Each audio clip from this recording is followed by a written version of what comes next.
নমস্কার, শান্ত টিভির পর্দায় আপনাদের সকলকে স্বাগত। সাথে আছে আমি দীপান্বিতা। চোখ রাখবো এই মুহূর্তের কিছু সংবাদের দিকে। রেল মানচিত্র জায়গা পেল মিজোরাম। শনিবার সকালে আইজল বিমানবন্দর থেকে ভৈরবী সাইরাং রেলপথের সূচনা করেন প্রধানমন্ত্রী নরেন্দ্র মোদী। একই সঙ্গে বিরোধীদের তোপ দেখে তিনি বলেন, যেখানে ভোট সেখানে নজর বিরোধীদের, অন্যথায় কোনো কিছুরই গুরুত্ব নেই তাদের কাছে। বর্ষণ মুখর শনিবারের সকালে আইজল বিমানবন্দর হেলিকপ্টারে অনুষ্ঠানস্থলে যেতে পারেননি প্রধানমন্ত্রী। তাই আইজল বিমানবন্দর থেকেই এই রেলপথের উদ্বোধন করলেন নরেন্দ্র মোদী। যদিও উদ্বোধনের মঞ্চ থেকেও নির্বাচনের কথা ভুলে যাননি তিনি।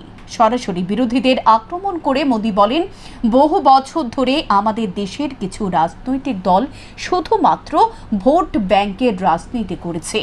তার সেসব জায়গাতেই রাজনীতি করেছে যেখানে তাদের ভোট এবং আসন বেশি ছিল।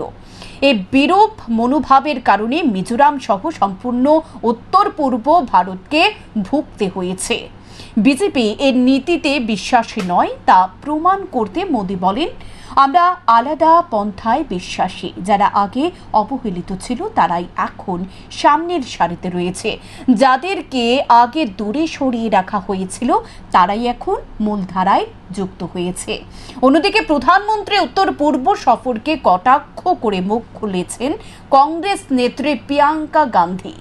তিনি বলেন, আমি খুশি তিনি 2 বছর পরে অবশেষে মণিপুরে যাওয়ার সিদ্ধান্ত নিয়েছেন। আরও আগে সেখানে যাওয়া উচিত ছিল। এটা খুবই দুর্ভাগ্যজনক। তিনি এতদিন ধরে মণিপুরে সংঘর্ষ এবং এত মানুষের হত্যার সুযোগ দিয়েছেন।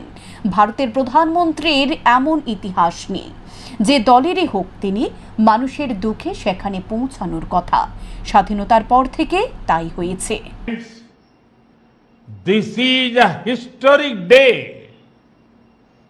for the nation, particularly for the people of Mizoram. From today, Aizol will be on India's railway map. A few years ago, I had the opportunity of laying the foundation stone for the Aizol railway line. And today, we proudly dedicate it to the people of the nation. Overcoming many challenges, including difficult terrain, this Bhairabi-Sairang rail line has become a reality. The skills of our engineers and the spirit of our workers 16 কোটি টাকা জালিয়াতির ঘটনায় গ্রেপ্তার UCO ব্যাংকের আগরতলা শাখার আধিকারিক। অভিযুক্ত মহিলা ব্যাংক আধিকারিকের নাম রামায়ণী শ্রীময়ী। ঘটনার বিবরণী জানা যায়, সম্প্রতি আগরতলা পৌর নিগমের 16 কোটি টাকা জালিয়াতির ঘটনা প্রকাশ্যে আসে। অভিযোগ, ব্যাংক থেকে এই টাকা হাতিয়ে নেওয়া হয়েছে। পৌর নিগমের পক্ষ থেকে পশ্চিম আগরতলা থানায় মামলা দায়ের করা হয়েছে। ঘটনার তদন্তে পুলিশ একটি বিশেষ দল গঠন করে। পুলিশের বিশেষ দল ঘটনার তদন্তে নেমে এক ব্যাংক কর্মীকে গ্রেপ্তার করে। ধৃত মহিলা ইউকো ব্যাংক আগরতলা শাখায় কর্মরত ছিল। ধৃত মহিলার নাম রামায়ণী শ্রীময়ী। তার বাড়ি অসমের নোয়াগাঁও। ধৃত মহিলার সাথে অপর কোনো ব্যাংক কর্মী যুক্ত রয়েছে কিনা তদন্ত করে দেখছে পুলিশ, এমনটাই জানান পশ্চিম জেলার অতিরিক্ত পুলিশ সুপার ধ্রুবনাথ। এখন পর্যন্ত তদন্ত যেটা প্রাইভেট আছে, একজন ব্যাংক আধিকারিককে আমরা এখন গ্রেপ্তার করেছি। তদন্ত চলছে, বাকি তদন্ত সাপেক্ষে বাকি আমাদের ইনভেস্টিগেশনের অগ্রগতি নির্ভর করবে। যাকে আটক করা হয়েছে নামটা কি স্যার? নামটা ওনার রামিয়ানি শ্রীময়ী। আগরতলায় পোস্টেড ছিলেন। প্রাথমিকভাবে কোন ব্যাংকে? ইউকো ব্যাংক। ইউকো ব্যাংক। আর তার সঙ্গে কি আর কারো কেউ আছে কোনো লিঙ্ক পাওয়া গেছে? সেটা আমরা দেখছি, মানে এই মুহূর্তে আমার কাছে বলা সম্ভব হচ্ছে না। তদন্ত চলছে, বাকি এই আপডেট বলে আমরা আপনাদেরকে বলবো। স্বামীর শ্রাদ্ধানুষ্ঠানের দিন রহস্যজনক মৃত্যু গৃহবধূর। রাজধানীর আগরতলা শহর লাগোয়া সাধুটিলা রেল ব্রিজের নিচ থেকে উদ্ধার অগ্নিদগ্ধ মৃতদেহ। মৃতার নাম গীতা সূত্রধর। মৃতার বাপের বাড়ির লোকজনদের অভিযোগ, শ্বশুর ও ভাসুর মিলে গীতা সূত্রধরকে হত্যা করেছে। পূর্ব আগরতলা থানার অন্তর্গত সাধুটিলা এলাকার বাসিন্দা প্রসেনজিৎ সূত্রধর। তার স্ত্রীর নাম গীতা সূত্রধর। বয়স আনুমানিক 25 বছর। প্রসেনজিৎ পেশায় ওএনজিসির শ্রমিক ছিল। 9 সেপ্টেম্বর ওএনজিসির ড্রিলিং এর কাজ করার সময় মাথায় লোহার পাইপ পড়ে মৃত্যু হয় প্রসেনজিতের। শনিবার তার শ্রাদ্ধ অনুষ্ঠান হওয়ার কথা ছিল। এর মধ্যে শনিবার 7 সকালে মৃত প্রসেনজিতের স্ত্রী গীতা সূত্রধরের অগ্নিদগ্ধ মৃতদেহ উদ্ধার হয় সাধুটিলা রেল ব্রিজের নিচ থেকে। মৃতার বাপের বাড়ির লোকজনরা জানায়, মৃতার ভাসুর সকালে তাদেরকে ফোন করে জানায় গীতা সূত্রধরকে পাওয়া যাচ্ছে না। সাথে সাথে গীতা সূত্রধরের ভাই একটি অটো নিয়ে গীতা সূত্রধরকে খুঁজতে বের হয়। তখনই সাধুটিলা রেল ব্রিজের নিচে রেলের ট্র্যাকের পাশে গীতা সূত্রধরের অগ্নিদগ্ধ মৃতদেহ দেখতে পায়। তাদের অভিযোগ, মৃতার শ্বশুর এবং ভাসুর মিলে গীতা সূত্রধরকে হত্যা করেছে। রাত্রে 11 বাজে আমরা কথা কইছি, হ্যাঁ খাদ্য শান্তি বইয়ে করবো তোর যেমনি ভালো লাগে আমরা থাকবি, এখান থেকে এরপর তো যেমনি শান্তি লাগে এমনি থাকবি। রাত্র 11 বন্ধু কথা কইছি, সকালবেলা আইছে আয় মনে আমিও কইতারি না কিছু কইতারি না। এরপর কইছে আপনার মায়ের গরম পাই না। কে কইছে এটা? তার বাসুরে। আচ্ছা গরম হয় না, গরম পাওয়া না হওয়ার পরে এরপরে হেরা 8টা তো মনে ওই আমরা পারা ওই উঠবো একজন লইয়া গিয়া রাইতের দিকে গিয়া রাইতে লইতে রেল ব্রিজের যে মাইরা ফালাইতে হেরা মনে আগুই মনে মাইরা লেগে। কে মারছে আপনার মানে সন্দেহটা কি? আমরা মেয়ের বাটু নিলে মেয়ের শ্বশুর মিলিয়ে মারছে। এদিকে ঘটনার খবর পেয়ে পূর্ব আগরতলা থানার পুলিশ ঘটনাস্থলে ছুটে যায়। পরবর্তী সময় ঘটনাস্থলে ছুটে যান সদর মহকুমা পুলিশ আধিকারিক, পশ্চিম জেলা পুলিশ সুপার সহ অন্যান্যরা। ফরেনসিক বিশেষজ্ঞরা ঘটনাস্থল থেকে নমুনা সংগ্রহ করার পর মৃতদেহ ময়না তদন্তের জন্য হাসপাতালে নিয়ে যাওয়া হয়। পূর্ব আগরতলা থানার ওসি জানান, সাধুটিলা এলাকার লোকজনদের কাছ থেকে খবর পেয়ে ঘটনাস্থলে ছুটে যান। সেখানে গিয়ে দেখতে পান অগ্নিদগ্ধ এক মহিলার মৃতদেহ পড়ে রয়েছে। মৃতার নাম গীতা সূত্রধর। জানতে পেরেছেন, সম্প্রতি গীতা সূত্রধরের স্বামীর মৃত্যু হয়েছে। শনিবার স্বামীর শ্রাদ্ধানুষ্ঠান হওয়ার কথা ছিল। এর মধ্যে গীতা সূত্রধরের মৃতদেহ উদ্ধার হয়েছে। ঘটনার তদন্ত চলছে। প্রাথমিকভাবে জিজ্ঞাসাবাদের জন্য মৃতার ভাসুর, শ্বশুর ও শাশুড়িকে আটক করে থানায় নিয়ে যাওয়া হয়েছে। তখন আমরা খবর পেয়েছি এলাকাবাসী থেকে যে সাধুটিলা রেল ব্রিজের নিচে একটা ফিমেল ডেড বডি পাওয়া গেছে। তো অ্যাকর্ডিংলি আমি ওসি দুর্গার আউটপোস্ট এবং উইমেন থানার অফিসার নিজস্ব কন্ট্রোল রেপোর্ট এসেছি।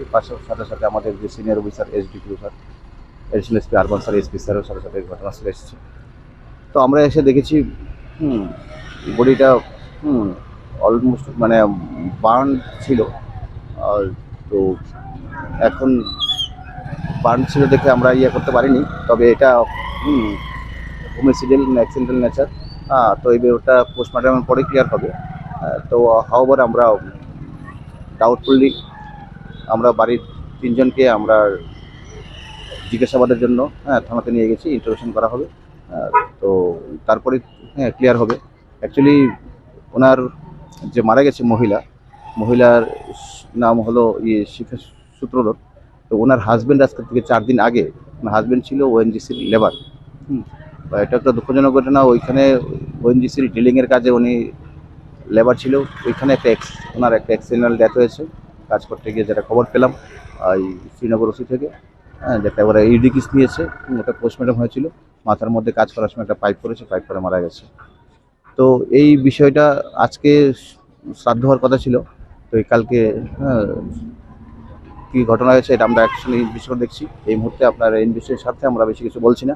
তো আজকে সকালবেলা ডেড বডিটা হয়েছে, টেস্ট বডি পোস্টমর্টম করে আমরা বাকিটা ক্লিয়ার হয়ে যাবে। বয়স কত? মহিলার বয়স 25। কি নাম? মহিলার নামটা হলো গীতা সূত্রধর। ওনার এজ 25 বছর, আর ওনার হাজবেন্ড হলো লেট প্রসেনজিৎ সূত্রধর। জানা যায় মৃত গীতা সূত্রধর 3 মাসের গর্ভবতী ছিল। তবে গীতা সূত্রধরের মৃতদেহ উদ্ধারের পর প্রশ্ন দেখা দিয়েছে কিভাবে তার মৃত্যু হয়েছে। তবে জানা গেছে মৃত গীতা সূত্রধরের হাতের কিছুটা জায়গা আগুনে ঝলসে গেছে, মাথার চুলও আগুনে পুড়ে গেছে। তাই সকলের ধারণা গীতা সূত্রধরের ভাসুর গীতা সূত্রধরকে হত্যা করেছে। তবে এই হত্যার পেছনে কি উদ্দেশ্য রয়েছে তা নিয়ে দেখা দিয়েছে প্রশ্ন। এখন দেখার বিষয় পুলিশের তদন্তে কি রহস্য বের হয়ে আসে। শান্তন টিভি। রাতের আধারে দুষ্কৃতিকারীরা ভেঙে দেয় দুর্গা ও কালী মূর্তি। ঘটনা রঙ্গুটিয়া কালীবাজার এলাকায়। দুর্গাপূজার আর মাত্র হাতে গোনা 15 দিন বাকি এবং মহালয়ার 8 দিন বাকি। মহালয়ার দিন বহু ভক্তরা কালী পূজার আয়োজন করেন। এর আগে দুষ্কৃতিকারীরা থাবা বসালো এক মৃৎশিল্পীর বাড়িতে। রাতের আধারে দুষ্কৃতিকারীরা ভেঙে দেয় দুর্গা ও কালী মূর্তি। ঘটনা রঙ্গুটিয়া কালীবাজার এলাকায়। অভিযোগ, শুক্রবার রাতে একদল অজ্ঞাত দুষ্কৃতিকারী রাতের আধারে মৃৎশিল্পী তপন সরকারের বাড়িতে যায়। তখন বাড়ির ভেতরে দুর্গা পূজার প্রতিমা তৈরির কাজ চলছিল, কিন্তু সে প্রতিমা ভাঙচুর চালায় অসুরের দল। ভাঙচুর করে প্রতিমা। এ ঘটনার পরপরই এলাকায় ছড়িয়ে পড়ে উত্তেজনা। স্থানীয় বাসিন্দাদের দাবি, এলাকায় পুজোর পরিবেশ নষ্ট করার ষড়যন্ত্র। মৃৎশিল্পী তপন সরকার জানায়, ঘটনার ফলে অন্তত 2.5 লক্ষ টাকার ক্ষতি হয়েছে তার। ঘটনার খবর পেয়ে দ্রুত ঘটনাস্থলে পৌঁছায় বামুটিয়া ফাঁড়ির পুলিশ। মৃৎশিল্পী জানায়, শুক্রবার রাত 10টা পর্যন্ত মূর্তি নির্মাণের কাজ করেছেন তিনি। তারপর শারীরিকভাবে ক্লান্তি বোধ করায় ঘরে গিয়ে ঘুমিয়ে পড়েন। শনিবার ভোর 5টা নাগাদ ঘুম থেকে উঠে দেখতে পান সমস্ত মূর্তি ভেঙে দিয়ে গেছে দুষ্কৃতিকারীরা এবং মুখে কিছু অংশ বাড়ির আশপাশে জমিতে ফেলে দিয়ে গেছে। তিনি আরো জানিয়েছেন, এলাকায় কারোর সাথে শত্রুতা নেই, তারপরেও তারা এই ধরনের ঘটনা সংঘটিত করেছে সেটা তিনি বুঝে উঠতে পারছেন না। প্রশাসনের দৃষ্টি আকর্ষণ করে তিনি ঘটনার সুষ্ঠু তদন্ত দাবি তোলেন। কালকে রাত্রে আমরা 10টার সময় এই মূর্তির একটু সাদা রং করছি, ওইটা পরে যাতে ঘুমাই দিছি। আমার শরীরটা একটু খারাপ আছিল কালকে, প্রেশার টেশার দেখাইছি, প্রেশার টেশার নাই, ডাক্তার হয়েছে।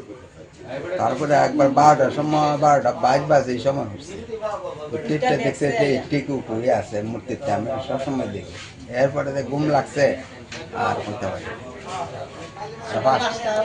সকালে 5টার সময় উঠছি, দেখি আমরা পেছনের দরজাটা খোলা, দিক দিয়েছি। আমি সব এটা হইতেছি যে পেছনের দরজাটা খোলা, দেখি থাকবো। এবারে দিকটা আইসি, আইয়া দেখি সব মূর্তি ভাঙা, এই মূর্তি সব মূর্তি ভাঙা। এটার মাথা কিছু মাথা উঠে নাই, এদিক দেখেছে গিয়া দেখি ওই জমিনের মেঝে মাথার ফালে গেছে। আমি আনতে আসলাম, তো অনেক হয়েছে না, তুমি ধরো না মাথার মধ্যে। এবারে আমার মাথা মাঝে ধরছি না, ধরে ধরে আইসি। এবারে বুঝতে এদিকে দেখছি, এটার উপরে আমি বিজনেস করে খাই সারা জীবনে। এটি আমার আর কিচ্ছু পাই না, বড় বই করে এমনি তোর সাথে আমার দরবার করে তুমি কিচ্ছু না, এর সাথে আমার শত্রুতা হবে না। এমনি কেউ সন্দেহ টন্দেহ হয়নি না, আমি সন্দেহ আমি কোন মুখে এর সাথে আমার দরবার। তবে প্রশ্ন, পুজোর ঠিক আগ মুহূর্তে কেন এই হামলা? কারা রয়েছে এর নেপথ্যে? এখন দেখার বিষয় পুলিশ কতটা দ্রুত এই ঘটনার সঠিক তদন্ত করে অপরাধীদের শাস্তির ব্যবস্থা করতে পারে। শান্তন টিভি।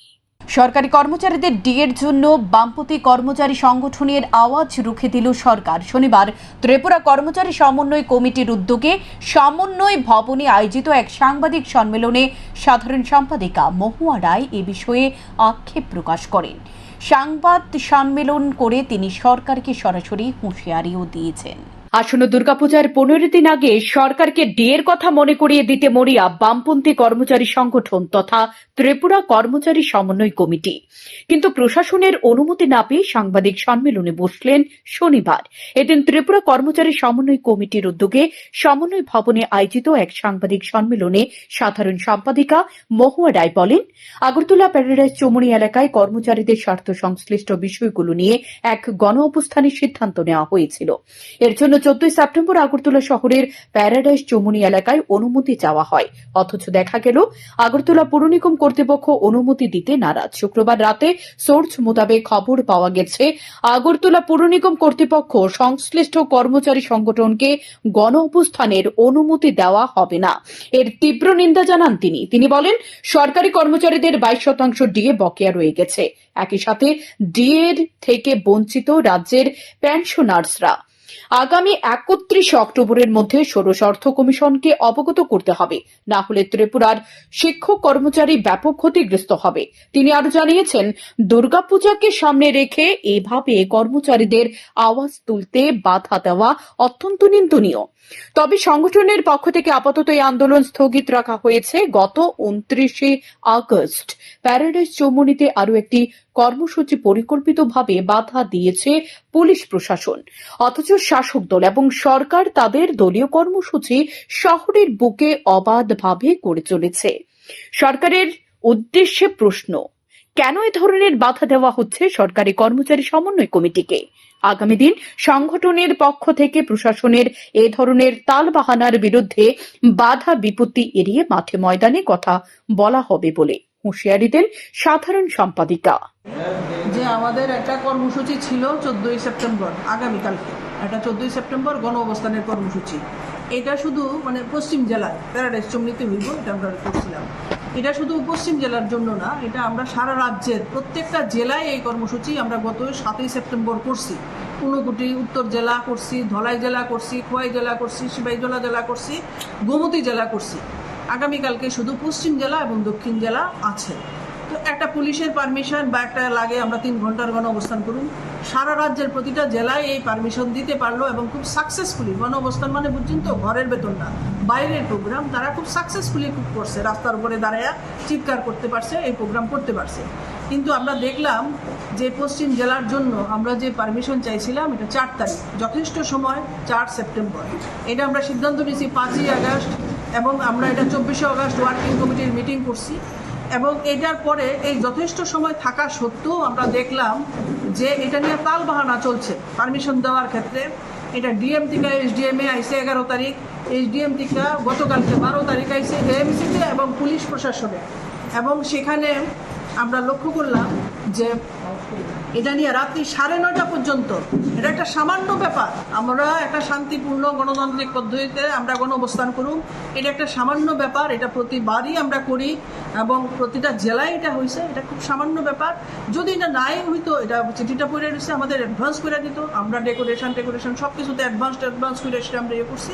কিন্তু দেখা গেল রাত্রি 9:30টার সময় অফিসিয়ালি তো আমার জানানো হয়েছে না। আমরা সেখানে আমাদের যে সোর্স আছে সেই সোর্সের মাধ্যমে আমরা জানলাম।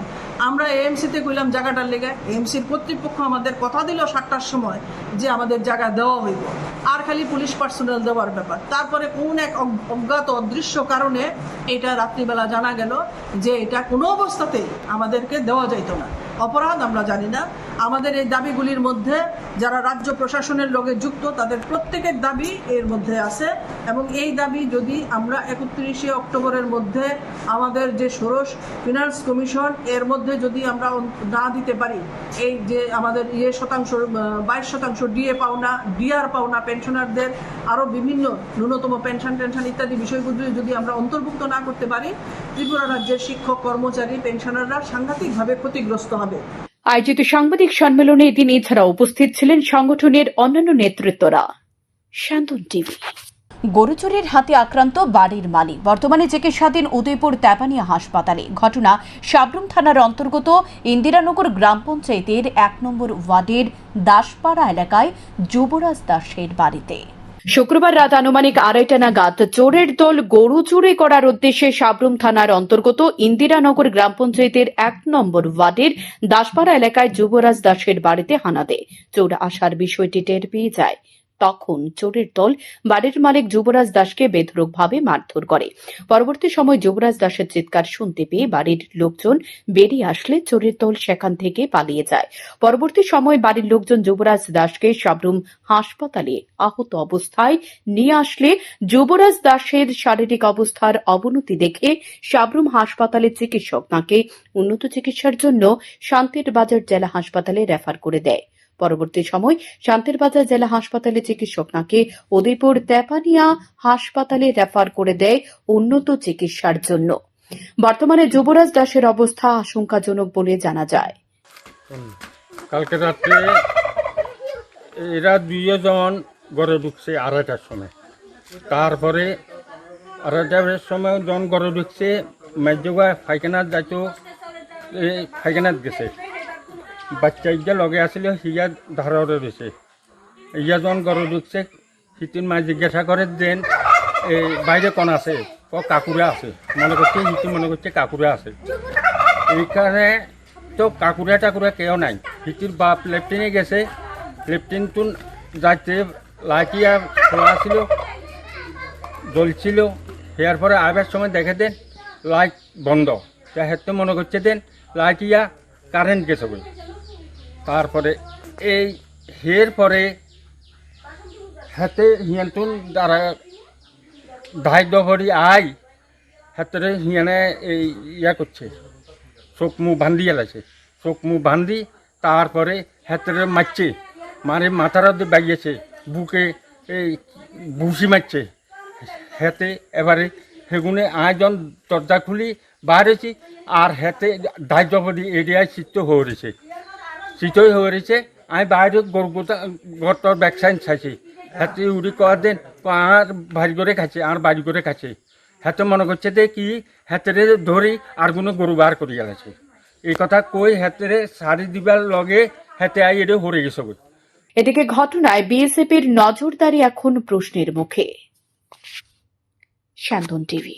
রহস্যজনকভাবে মৃত্যু এক বিএসএফ জওয়ানের। ঘটনা ভারত বাংলাদেশের সীমান্তে সাবরুম আগরতলা চিতাপাড়ে বিওপির 121 নং ব্যাটালিয়নে মৃত বিএসএফ জওয়ানের নাম লাল মুর্মু, বয়স 35 বছর। মৃত অবস্থায় তাঁকে সাবরুম মহকুমা হাসপাতালে নিয়ে আসে বিএসএফ জওয়ানরা। তবে এখনো পর্যন্ত মৃত্যুর আসল কারণ জানা যায়নি। সাবরুম হাসপাতালের পক্ষ থেকে মৃত্যুর আসল কারণ জানতে ময়না তদন্ত করা হবে বলে জানা যায়। তবে এ বিষয়ে পুলিশকে খবর দেওয়া হয়েছে। সাবরুম হাসপাতালের পক্ষ থেকে বর্তমানে মৃতদেহ হাসপাতালের মর্গে রাখা হয়েছে। সকালবেলা আপনার 7:20 নাগাদ একটা পেশেন্ট এলো, ব্লড ডেড। বিএসএফ, ওনার নাম লালু মুর্মু, চিতাবাড়ি বিওপি থেকে এসেছে। তো আমরা ব্লড ডেটে পেয়েছি। আসার পরে আমরা ইসিজিটি উপরে দেখেছি এবং পিউপিল দেখলাম, রেসপিরেটরি দেখলাম, কোনো কিছুই নেই। তো আসার আগে, আমাদের হসপিটালে আসার আগে ওনার মৃত্যু হয়েছে। আমরা যথারীতি সরকারি নিয়ম মেনে হসপিটাল লোকাল পিএসকে জানিয়ে দিয়েছি।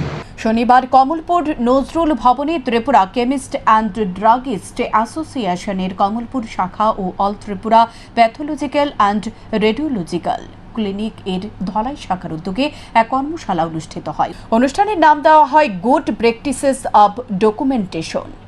অনুষ্ঠানের উদ্বোধন করেন চলতি মাসে ভারতের সেরা মহিলা ড্রাগস কন্ট্রোলার হিসেবে স্বীকৃতি পাওয়া ত্রিপুরা ড্রাগস কন্ট্রোলার কাঞ্চন সিনহা। তিনি বক্তব্যের মধ্য দিয়ে অনুষ্ঠানের গুরুত্ব তুলে ধরেন।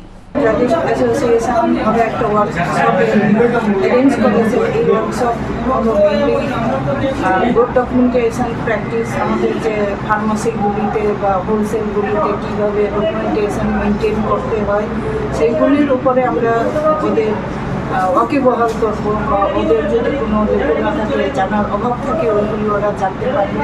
ইন্টারেকশন সেশনও হবে। এর মাধ্যমে এমন তো আপনারাও জানেন যে ডকুমেন্টেশনের ডকুমেন্ট উইল স্পিক এভরিথিং। মুখে বললাম যে আমি মেনটেন করি, ওইটা দিয়ে চলা না। Document is more important. সাদা পোশাকের পুলিশের গোপন খবরের ভিত্তিতে গোরাঙ্কুটিল এলাকা থেকে প্রচুর পরিমাণে অবৈধ মদ উদ্ধার করা হয়। অবৈধ মদগুলোকে নিয়ে আসা হয় মহিলা থানায়। প্রায় 20,000 টাকার মদ উদ্ধার করা হয়। অ্যাকচুয়ালি আজকে সিক্রেট ইনফরমেশনের ভিত্তিতে আমাদের মহিলা থানা থেকে মহিলা অফিসার, স্টাফ, ডিআর পুলিশ এবং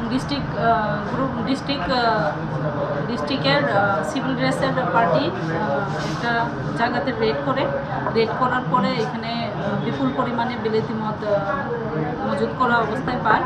অ্যাকর্ডিংলি আমরা স্টাফ অফিসার তারা এগুলি সিজ করে থানাতে নিয়ে আসে। ডিউরিং রেড অ্যান্ড সার্চ আমাদের অফিসার এবং স্টাফ চেষ্টা করে যে লোকটাকে যার বাড়ির থেকে ইলিগাল ফরেন লিকারগুলি পেয়েছে ওনাকে অ্যারেস্ট করার জন্য চেষ্টা করে, কিন্তু উনি ত্রিপুরা বিজ্ঞান সভার উদ্যোগে আগরতলা প্রেস ক্লাবে সঞ্জয় ব্যানার্জি স্মৃতি অ্যাওয়ার্ড প্রদান করা হয়েছে। এই আয়োজনে উপস্থিত ছিলেন শিক্ষাবিদ মিহির দেব, এমবিবি বিশ্ববিদ্যালয় রেজিস্ট্রার সুমন্ত চক্রবর্তী সহ অন্যান্যরা। জাতীয় শিশু বিজ্ঞান কংগ্রেস অংশ নেওয়া ছাত্রছাত্রীদের অ্যাওয়ার্ড দেওয়া হয়েছে, যারা 2024 ও 2025 মাধ্যমিক উচ্চ মাধ্যমিক সেই পরীক্ষায় পাশ করেছে। ত্রিপুরা বিজ্ঞান সভার সম্পাদক বান্না চক্রবর্তী স্বাগত বক্তব্য রাখেন। বর্তমান এই পরিস্থিতিতে আমরা চাই সঞ্জয় ব্যানার্জির মতো আরও অনেক সঞ্জয় ব্যানার্জি গড়ে উঠুক ত্রিপুরাতে, কারণ নেশামুক্ত ত্রিপুরার জন্য সঞ্জয় ব্যানার্জি দীর্ঘদিন কাজ করেছেন। ত্রিপুরা সায়েন্স ফোরাম থেকে বিভিন্ন জায়গায় অনুষ্ঠানে তিনি এই প্রচার চালিয়েছেন এবং তার বিরোধিতা করেছেন। আজকে ত্রিপুরা যেভাবে নেশার দিকে এগিয়ে যাচ্ছে, নেশামুক্ত যুবক যুবতীরা, স্কুলের স্টুডেন্টরা পর্যন্ত নেশা করছে, এটার জন্য আমি চাই দিকে দিকে প্রান্তে প্রান্তে যেন সঞ্জয় ব্যানার্জি গড়ে উঠুক। সবাইকে আমার অনেক আশা, এই আশা নিয়ে আমাদের প্রোগ্রাম আজকে আমরা করছি। এখনকার মতো সংবাদ এ পর্যন্তই। পরবর্তী আপডেট পেতে চোখ রাখুন শান্তন টিভির পর্দায়। নমস্কার।